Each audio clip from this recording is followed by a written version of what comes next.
মানুহৰ জীৱনত কেতিয়াবা সমস্যাবোৰ নাভাবাকৈ আহে। অলপ আগলৈ দেউতাক ঘূৰি ফুৰি আছিল, কিন্তু বৰ্তমান হস্পিটেলত। দেউতাক লৈ হস্পিটেলত বছৰত প্ৰায় 2-3 বাৰ থকা যায়। এইটো কোনো ডাঙৰ কথা নহয় বাৰু। চাওকচোন, মানুহজন বহুত ভয়াতুৰ। অলপ কিবা হ'লে ভাবি লয় মই মৰিয়ে যাওঁ নেকি, আৰু জীয়াই থাকিবলৈ বহুত হেঁপাহটো থাকিবই, কাৰণ দেউতাক আমি বহুত মৰম কৰোঁ। এয়া হৈছে ৰাতিপুৱা 4টাৰ দৃশ্য। 4টা বাজি গৈছে আচলতে। খিৰিকীখন মেলি দিলোঁ পাকঘৰৰ। দেউতাই কালি ৰাতিয়ে কৈছে যে মই আলু ভাজা আৰু দালি খাম, ৰাতিপুৱা মোক আলু ভাজা আৰু দালি বনাই দিবি সোনকালে। আৰু কালি ৰাতি দেউতাই ভাত নাখালে, কাৰণ কিয়, আঞ্জাখনত অলপমান জ্বলা হ'ল। জ্বলাটো কিবা অলপমান সহ্য কৰিব নোৱাৰা হৈছে। উঠি কিনে গাটো ধুইয়ে আপোনাৰ আহি গ'লোঁ পাকঘৰত, আৰু এতিয়া আলু কাটিব ধৰিছোঁ। আৰু সেইফালে দেউতাই কৈছে, 6টা মানত ভাত খাব পৰা হ'বনে, এনে কৈ আছে। মই কৈছোঁ চিন্তা নকৰিবি, 5:30 বজামানতে হ'ব। এতিয়া আলু কাটি লওঁ ৰ'ব। আৰু এইফালে এটা বাউলত পানী লৈ কিনে আলুখিনি তিয়াই থৈ দিলোঁ, আৰু প্ৰেছাৰ কুকাৰত তেতিয়া আপোনাৰ চাউলখিনি দি ইয়াতো পানী দি দিলোঁ, আৰু এনেদৰে আঙুলি দি কিনে মই চাই লওঁ পানী ঠিকে আছেনে নাই। এতিয়া ভাত বহাই দিওঁ ৰ'ব। ভাতটো বহাই দিলোঁহে। তাৰপিছত বাহিৰৰ পৰা এটা শব্দ আহিল যে কোনোবাই যে পৰিছে, এনেকুৱা এটা শব্দ আহিল। তাৰপিছত মই বাহিৰত যাই চালোঁ যে এইটো দেউতা। তাৰপিছত দেউতাই গেঞ্জিটো পিন্ধি যোৱা নাছিল বাহিৰত। ৰাতি ইমান গৰম, গামোচাখন পিন্ধিয়ে শুই থাকে। গেঞ্জিটো পিন্ধা নাছিল। মই গেঞ্জিটো পিন্ধিবৰ কাৰণে ক'লোঁ, দেউতাই নিজে নোৱাৰে। বাওঁফালৰ হাত আৰু ভৰিখনৰ একেবাৰে তত নোহোৱা হৈ গৈছে। আৰু এইফালে বাবুৱে পূৰা চিন্তা, বাবুৰ কি হ'ব এতিয়া আটাকৰ। আৰু এইফালে চাওকচোন, একেবাৰে উঠিব নোৱাৰা হ'ল, বেলেঞ্চে নোহোৱা হ'ল বাওঁ ভৰিখনৰ। আমাৰ দেহৰ যিকোনো অংগ এটাৰ কিবা নহয় কিবা এটা হৈ থাকিলে, সৰু কিবা এটা হৈ থাকিলে মেণ্টেলি বহুত ডিষ্টাৰ্ব হৈ যাওঁ।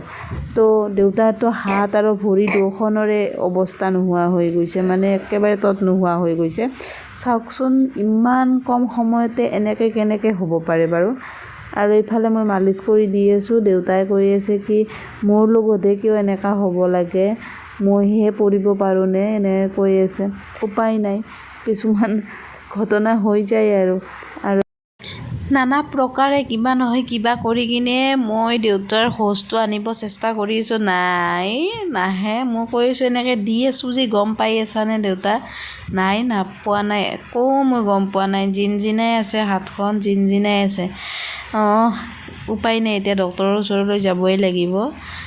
দেউতাক কৈ আছোঁ, দেউতাই কৈ আছে নাই, মই একো গম পোৱা নাই। ভাত খাবি দেউতা? বোলো আলু ভাজা আৰু দালি দি ভাত খাওঁ ব'ল। তাৰপিছত কৈছে কি, নাই মই ভাত নাখাওঁ, মোক হস্পিটেলত লৈ যা। আচলতে এইটো বয়সত মানুহৰ বহুত ভয় হয়। কিবা নহয় কিবা এটা হাত-চাত ভাঙিলে ভাবে আৰু ঘৰৰ মানুহক প্ৰব্লেম দিয়া যেন হয় বুলি। মই অলপমান দেউতাক গৰম পানী কৰি কিনে এনেদৰে সেক দি আছিলোঁ। তাৰপিছত বাবুৱে ক'লে কি, মা মই দিওঁ ৰ'বা। তাকে সি মোক ভিডিঅ' কৰিব নিদিয়ে, কিন্তু মই মনে মনে ভিডিঅ' কৰি ৰাখিছোঁ। সি এতিয়া সেক দি আছে। আচলতে ডাঙৰৰ প্ৰতি শ্ৰদ্ধা আৰু মৰম দেখিলে ভাল লাগে। পঢ়ি শুনি ডাঙৰ হৈ ডাঙৰ চাকৰি পাওক বা নাপাওক, ঠেলাৱালাই হওক বা ৰিক্সাৱালাই হওক, মোৰ কোনো আপত্তি নাই। কিন্তু আমাৰ প্ৰতি আৰু আইতাক আৰু ককাকৰ প্ৰতি শ্ৰদ্ধা থাকিলে মই পৃথিৱীখনৰ সকলো বস্তু পোৱা যেন অনুভৱ হ'ব। আৰু এইফালে কৈ আছে, তুমি ভিডিঅ' কৰি আছা ন, ভিডিঅ' নকৰিবা বুলি। আৰু ফাইনেলি ই-ৰিক্সা এখন ঠিক কৰি কিনে দেউতাক লৈ আহিলোঁ। আৰু এইফালে দেউতাই কান্দিব ধৰিছে, ক'ব ধৰিছে কি, বাৰে বাৰে বেমাৰ হয়, বাৰে বাৰে তই লৈ আহা, আৰু বাৰে বাৰে তোৰ ডিউটি ক্ষতি হয়, যাৰ কাৰণে তই কথা শুনিব লাগে। মোৰ আৰু থাকিব ইচ্ছা নাই। তাৰপিছত মই কৈছোঁ যে তই যে এইটো কথা কৈছ, সেইটোৱে মোৰ দুখ লাগিছে। ডিউটি ক্ষতি হোৱাটো বা কামটো গ'লেও মোৰ কোনো আপত্তি নাই, কিন্তু তই জীয়াই থকাটোৱে ডাঙৰ কথা। আৰু এইফালে ডক্তৰে এক্সৰে কৰিবৰ কাৰণে কৈছিল, তাকে এক্সৰে কৰিবৰ কাৰণে লৈ আহিলোঁ। তাৰপিছত প্ৰেছাৰটো বহুত বেছিয়ে বাঢ়িছে, 175ৰ ওপৰত হৈছে, যাৰ কাৰণে আৰু ইয়াতে খোৱাবৰ কাৰণে দিলে। মাও আমাৰ পিছে পিছে আহি গ'ল। প্ৰথমতে বাবু আৰু মই আহিছিলোঁ, কিন্তু মায়ে চিন্তাত থাকিব নোৱাৰি কিনে দাউৰি দাউৰি আহি গুচি গ'ল। মাৰো বেমাৰ, পূৰা গেছ হৈছে, বমি কৰি আছে, তথাপিতো মায়ো আহিল।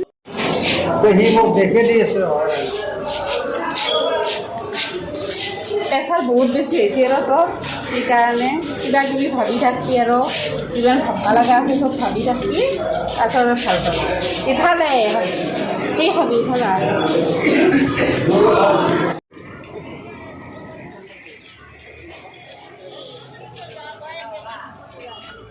সেইকাৰণে দিয়া আমি ঔষধ আনবা যাওঁ।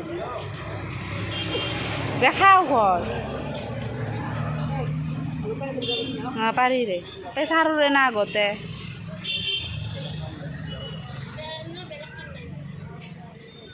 আৰু আমি এতিয়া দেউতাক তাতে বহাই ৰাখি কিনে এতিয়া ঔষধ আনিব আহিছোঁ, এইবিলাক ঔষধ।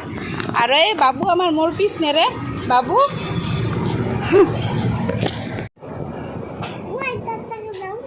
যা আকলে আকলে যাব পাৰবা, সপা ধৰা যিটো লৈ যাব তেতিয়া ভাল হ'ব। ক'ত খাই পাৰি চিনি পায় জাখলি জাখলি মই TNZ কৰোঁ, প্ৰক্টৰ এণ্ড গেম্বল, প্ৰাইভেট।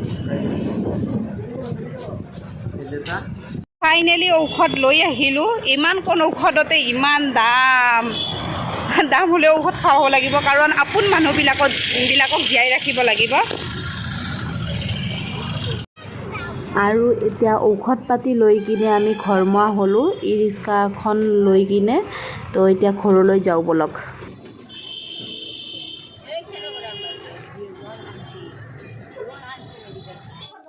হস্পিটেলৰ পৰা আহি দেউতাই ক'বলৈ ধৰিলে যে এটা ডাঙৰ কথা হ'ল নহয়। মই সুধিলোঁ কি ডাঙৰ কথা, যে মোৰ পেনতে পায়খানা ওলাই গ'ল আৰু মই পেনটো খুলিব চেষ্টা কৰি আছোঁ, কিন্তু খুলিব পৰা নাই। তাৰপিছত মই কৈছোঁ কি একো ডাঙৰ কথা হোৱা নাই, সেইটো সকলোৰে হ'ব, মোৰো হ'ব। মই যেতিয়া বুঢ়া হ'ম মোৰো পায়খানা ওলাই যাব থিতাতে, একো চিন্তা কৰিব নালাগে দে, মই খুলি দি আছোঁ, মই কৰিম।